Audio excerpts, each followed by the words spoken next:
is a mean. Religion is a mean. Religion is not an end. So we can say that also the aim of religion is restoration. And the pinnacle and the top of restoration is salvation. And of course, salvation is the core idea in Christianity. The idea of salvation is not the same as it is in Islam, because in Islam, Muslims they have no concept of that somebody can save somebody, because they think that every human has to work for his own salvation. Faith alone cannot save you. You have to be faithful and you have to practice yourself. Anyhow, but the idea of salvation in itself is very important and very essential, because it teaches us about a problem. Mankind is facing a serious existential problem, and this problem needs to be dealt with, need to be handled and addressed properly.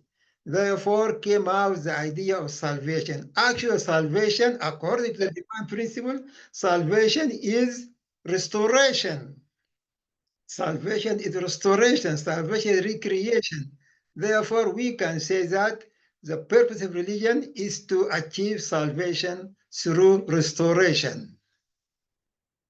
Therefore, salvation also can take place through changing the lineage. In Islam, they call it changing the wilaya, because in Islam it is well established that humankind, by the fall of man, humankind change their wilaya. What is wilaya? They change their affiliation. Instead of being affiliated to God and to heaven, mankind now is affiliated to Satan, to Lucifer. And this resulted in the dominion of the body over the spirit. Therefore, in this context, actually, Father Moon, the unification principle, introduced the idea of salvation through marriage, because through marriages we can create the ideal family, the ideal individual, and the ideal families. Though in Islam there was no concept of salvation typical to Christian point of view, but we can find symbols of salvation in Muslims' practice, because generally Muslims, they believe that the Hajj is a kind of rebirth. When you go to pilgrim and come back, you become like as if you are reborn anew. You are reborn anew. All your sins were forgiven, and you can make a new start. Therefore, all the pilgrimage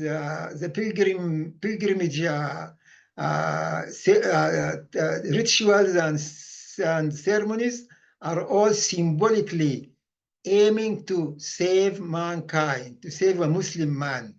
We can find this in the sacred precinct or the sacred mosque, and we find it also in the pilgrim garb, because Muslims, they put white clothes without any sewing, no sewing. They put just white clothes, and they go just with this covering their body, and they give just as if they are born anew, like a baby covered with the garment of their mother. And they started by circumambulating around the Kaaba, and that means they are as if the planets are circumambulating around the sun. And that means mankind or a Muslim is just moving, circling around God or around the central figure or the original or ideal man. And also in Muslim pilgrimage, we found also the kind of a swinging between two small mountains. They call it Safa and Marwa. This swinging is like swinging between evil and goodness, between God and Satan. So they go like 7 times, moving from here and coming back again. So that means this is symbolically the situation of mankind today. Man is swinging between good and evil. And also in this pilgrimage, there is a very important ritual in which they stone Satan. There are three monuments of Satan, satanic monuments in this process of pilgrimage. And actually, they have to stone in each stage. They have to stone that evil or satanic monument. And actually, stoning this Satan, we can get a meaning. That means telling us about the original crime made by Satan, because punishment is stoning. Punishment is the punishment of the fornicator, the adulterer. So that means the original sin committed by Satan is adultery and fornication. So in this point, we can understand that when after they do all these rituals, then they go to Arafat, the mount of Faran. They go to Faran mountain and they stand up there until the sun sets. That as if they were born again, a new people. And then they come down and they sacrifice. So that means as if they sacrifice themselves, becoming pure, becoming as if they are reborn again anew. And finally, the last commandment for the pilgrimage is that you have to celebrate your Lord, you have to celebrate Allah as if you are celebrating and praising your parents. So not only that, actually he said more than praising and celebrating your parents, you have to celebrate and praise God. That means we have to consider God, Allah, more than our physical parents, because Allah, God, He loves us more than our father and more than our mother. This verse actually in the Quran, this is a Quranic verse. He said, after you finish all these rituals, celebrate and praise your Lord God as if more than you are celebrating and praising your fathers. And that means we have to move to that position of loving God, of respecting God, of obeying God, more than loving, more than respecting, and more than obeying our physical parents. So this finally take us like why this came out because our first ancestors, our first parents, Adam and Eve, they disobeyed God and they fell. Therefore, they became like how to say, misguided parent. وعصى آدم ربه فغوى. Adam, he was misguided and he went astray. This is the Quran saying like that. So that we need a new parents. We need a new man centering on Allah. And a new woman. This new man and new woman became like the new Adam and the new Eve. And then on that foundation, we can establish a kind of salvation. This is a new salvation. From here comes the idea of the importance of marriage and importance of the blessing of marriages, which introduced by Dr. Sami Hamoun and his wife Hagi Hamoun. So now we can move to talk a little bit about Islam and Christianity. And because the core idea or philosophy of unification is to bring religions together in a peaceful coexistence and mutual understanding and co-prosperity and universal shared values. On that foundation, we have to find a way how to bring Christian and Muslim together as brothers and sisters. This is very important and very essential.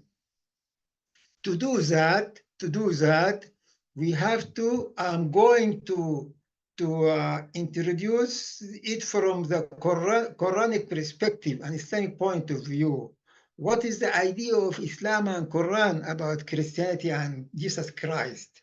Actually, the Quran denounced those who persecuted the early Christians.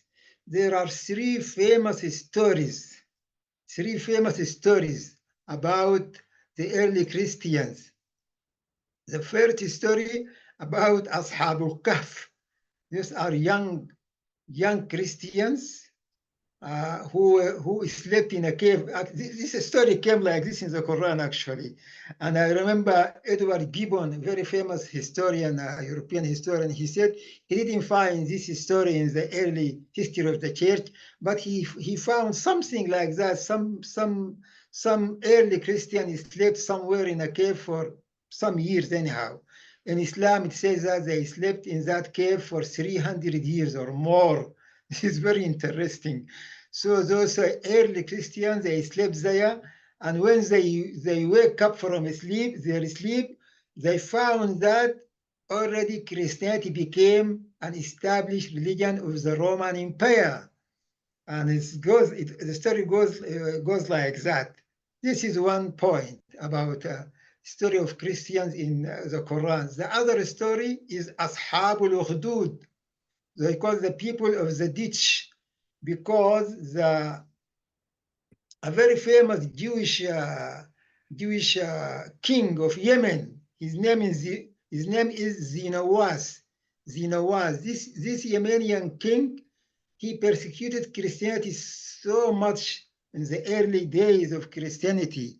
So he dug a ditch, and he put fire and put wood on the ditch, and he throws the Christians on that ditch, and he kills them. He killed so many Christians through throwing them on fire. So they call them Ashabul Ukhdud. They are well mentioned in the Quran, and the Quran like mourning them and like denouncing the people who persecuted them and who killed them. The third story is they call them Ashabul Qarya, the people, some young people of the town or the village.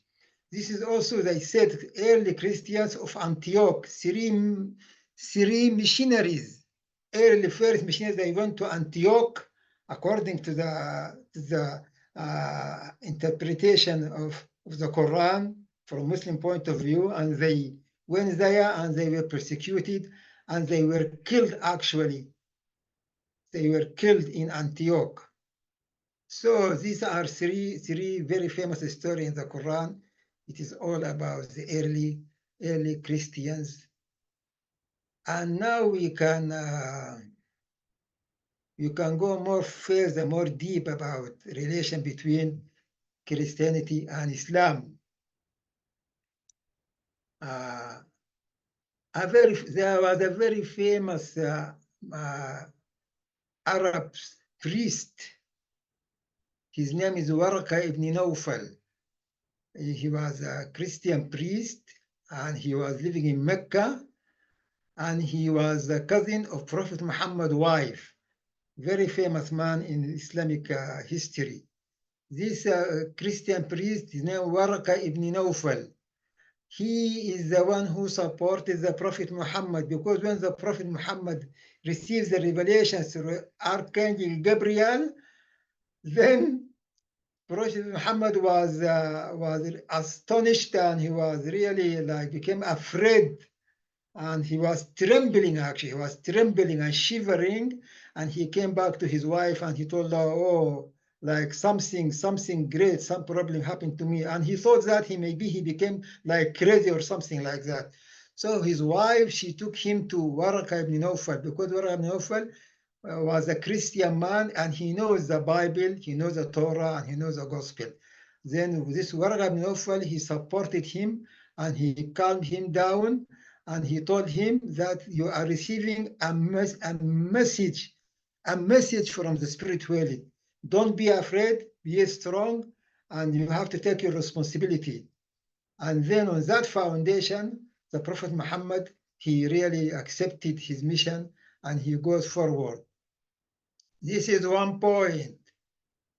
We have to also explain that the the early center of Muslim faith was Jerusalem, actually. When the Prophet Muhammad was in Mecca, all Muslims at that time, they are praying toward Jerusalem.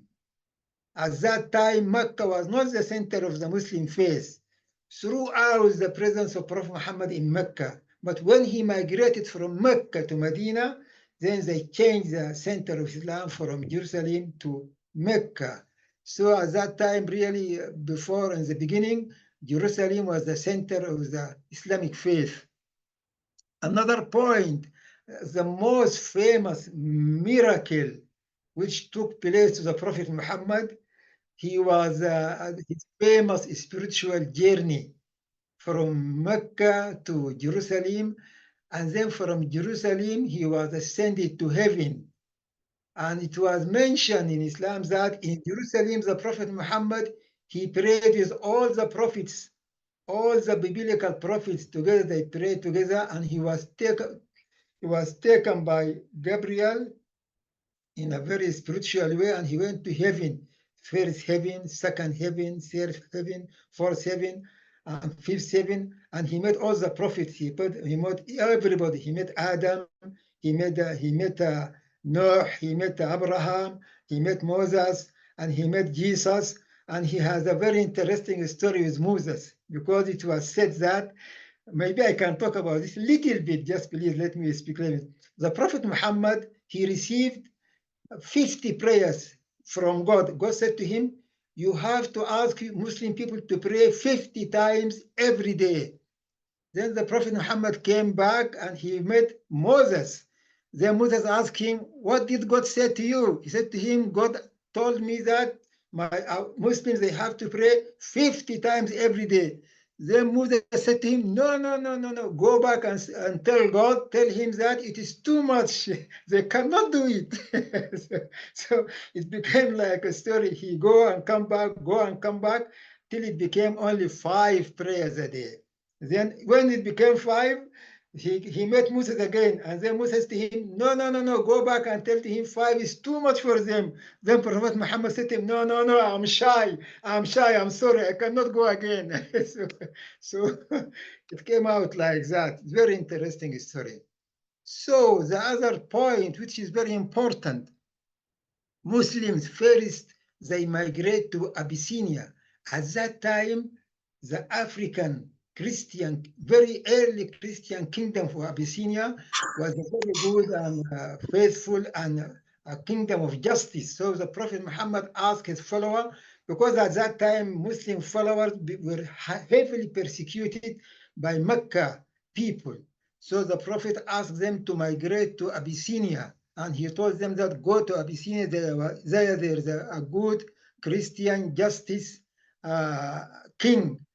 So they migrated, many Muslims migrated to Abyssinia at that time, and they found refuge in the land of Abyssinia. So also in the Quran, it says that the nearest people among them who can love Muslims are Christians. It says like that in the Quran. Why Christian? Because he said among them there is priests, and among them there is monks, and they are not arrogant. They are not arrogant. This is a very famous verse in the Quran. It is the verse 582, I think. Verse 582, you can find it here. So,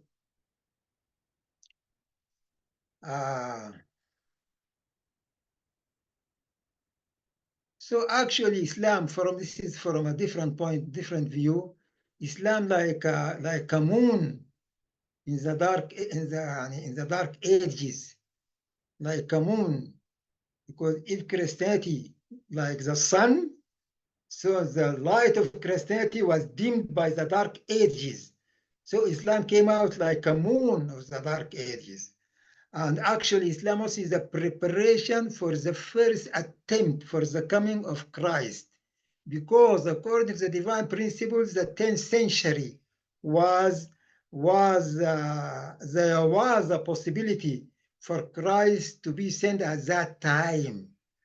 the 10th century. And I feel, this is my understanding, that Islam was a preparation for that first attempt, for the second coming of Christ. Anyhow, of course, situation of Muslims is not so good these days. We understand that. There is so many difficulties among Muslim people and Muslim societies, and they are suffering from many, they are lagging behind. And but we have to understand that Muslims are they are just coming out from their medieval ages. I mean, we have to consider that Muslims, just think about Christianity 500 years ago. Because now Muslims, they are in their 15th century.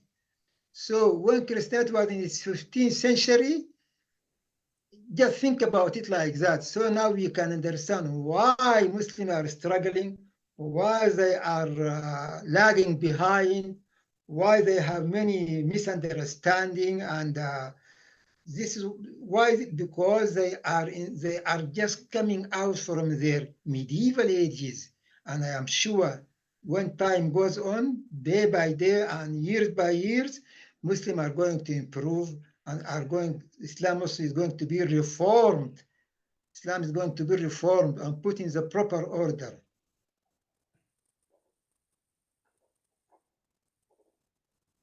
So what is the mission of Islam? Why Islam came out? Of course, many people, they think that Islam is, anyhow, maybe they don't understand exactly from where Islam came. But my understanding and my belief, Islam came from God. No doubt about that. And why Islam came from God? Why God sent Archangel Gabriel to educate the Prophet Muhammad?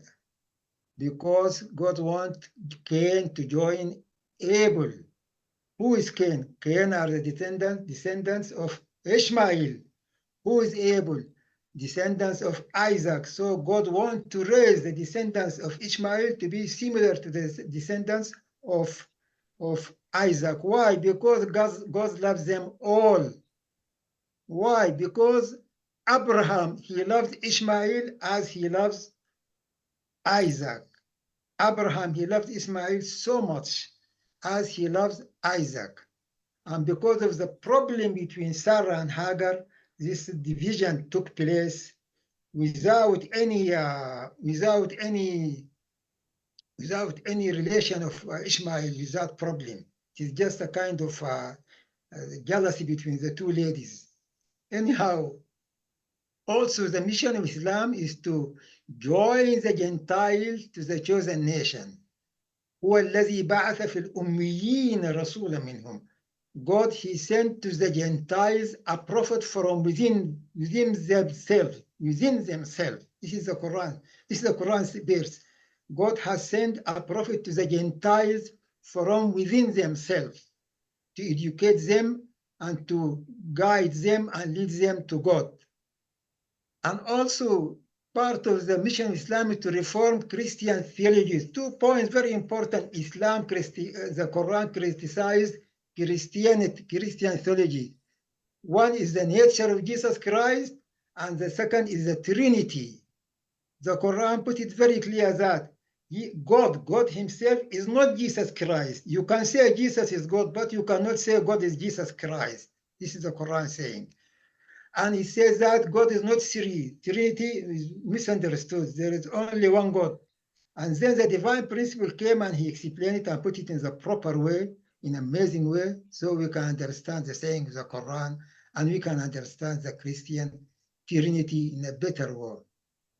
And also the Islam is an expansion of God's providence, because Christianity and Judaism, they came out and flourished. And then after that came Islam. So now the providence of God is moving thoroughly and expanding to the world through Christianity and through Islam. This is the work of God, and this is the foundation of Abraham. Another interesting point about why Islam came out is to challenge Christianity. Islam was and is a big challenge to Christianity. And challenge is very important for development. So for God to develop Christianity, Christianity was challenged by Islam, and Islam is very judgmental, frankly speaking, very judgmental to Christianity. Because, because God, He wants Christians to improve themselves, to become better. And actually, if you follow the history of Islam and Christianity, you can find that.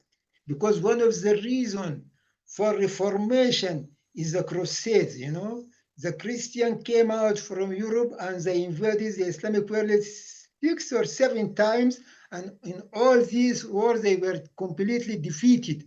So that foundation, the Catholic Church lost its power. And on that foundation, then it started Reformation. And actually, this is a very important point. We have to consider it. And the other point is that competition for goodness. The Quran continuously saying that when the Quran talk about Judaism, about Christianity and Islam, it says that this is you have to compete in doing goodness. Compete in doing goodness. You are all going back to God. فاستبقوا الخيرات إلى الله مرجعكم جميعا. Compete in doing goodness. You are all going back to God. So in conclusion, I have to summarize these points. Strengthening Christianity, because many verses in the Quran, they speak very good about Christianity as they approve Islam. One of the most common and repeated verses in the Quran, that the Quran is approving the biblical prophets. The Quran is approval for the Bible. And the Prophet Muhammad is approving for Jesus Christ and Moses.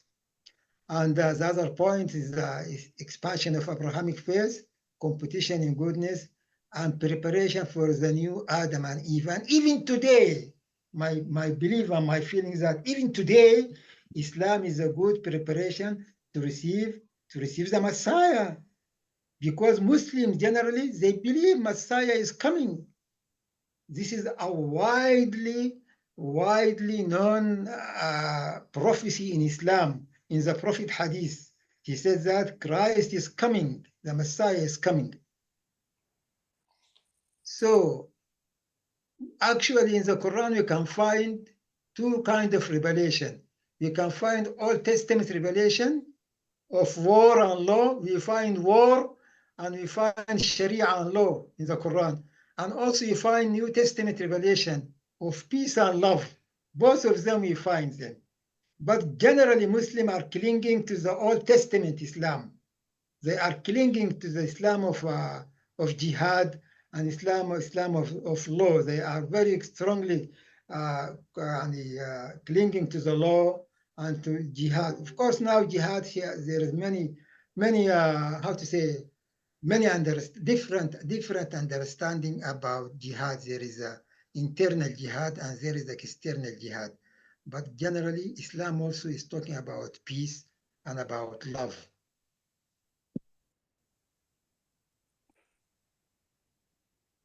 Anyhow, in exegesis and hermeneutics of the Quran, it is permissible to use the Bible. In Muslim scholars, they said it is possible to use the Bible to understand the Quran better. And this is my methodology actually for understanding the Quran. So in this exegesis and interpretation of Hadith, also we can use the Bible to understand the Quran in a better way. Therefore, we can use the Bible, the New Testament, and also we can use the Old Testament, but especially the New Testament, we can use it. And we can use actually the incidence of the coming out of Christianity, out of Judaism. Why Christianity came out of Judaism? Actually, the Quran accuses Christian and Jews for the division. It's very interesting. The Quran says Christians and Jews shouldn't be divided. They should be one nation. It's very clear in the Quran, and he accused Muslims that don't become like Christian, divided like Christian and Jews. You have to continue as one nation, actually. Therefore, we can use the Bible to understand Quran in a better way. Anyhow, we can talk about compatibility and between the two books, the Quran and the Bible. We can read some verses of the Quran. Those were the prophets who received Allah's guidance. Copy the guidance they received. The Quran is asking the Prophet Muhammad to copy the guidance of the Bible prophets and to follow their guidance. This you can find it in the chapter 6, verse 89 to 90. Also, the Quran says, and in this book of the earliest, this Quran, he said, this Quran, you can find this Quran in the book of Abraham and Moses. This Quran is there. You can go and check it in the book of Abraham. Of course, the book of Abraham is Genesis, and the book of Moses are the 4 books of Exodus and Leviticus, or Numbers, or the Deuteronomy. You can find the truth which is there in the Quran. You can find it there and trace it out in the Bible, in the Old Testament. Also, looking for compatibility between the Quran and the Bible, we can read these verses. This verse 24, 26, chapter 24, verse 26.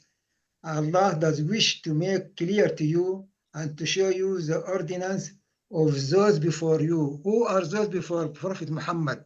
Those are Jesus Christ and Moses and Abraham. And how to show you the ordinance of those before you. And he's asking Prophet Muhammad to follow the ordinance of those people. And also the Quran says, we have already sent down to you verses making things clear. This is an illustration from the story of the people who passed away before you. Like the people, the prophet who came before you. We are teaching you from what we have taught before. Noah, Abraham, Moses, and Jesus.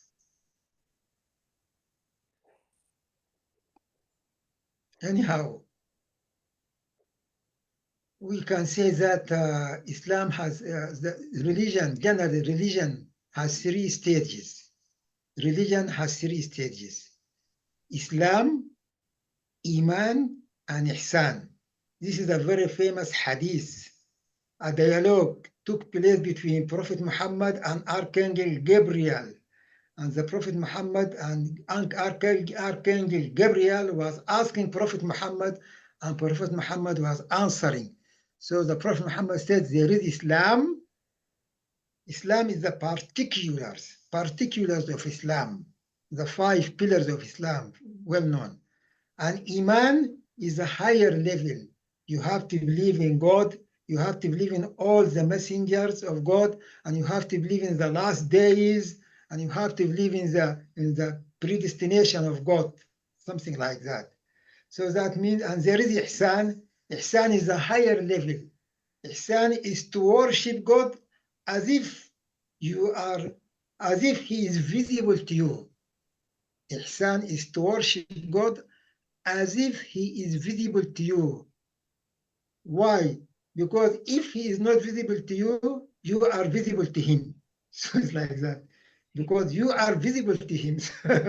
So this is our 3 level of Islam, just like the developments. But Muslims, they need to understand this. And I believe that a reformation can take place to move Muslims from this level to another level, to a higher level. Okay, then here I came to end my lecture. Thank you so much, and see you again in another lecture. Assalamu alaikum.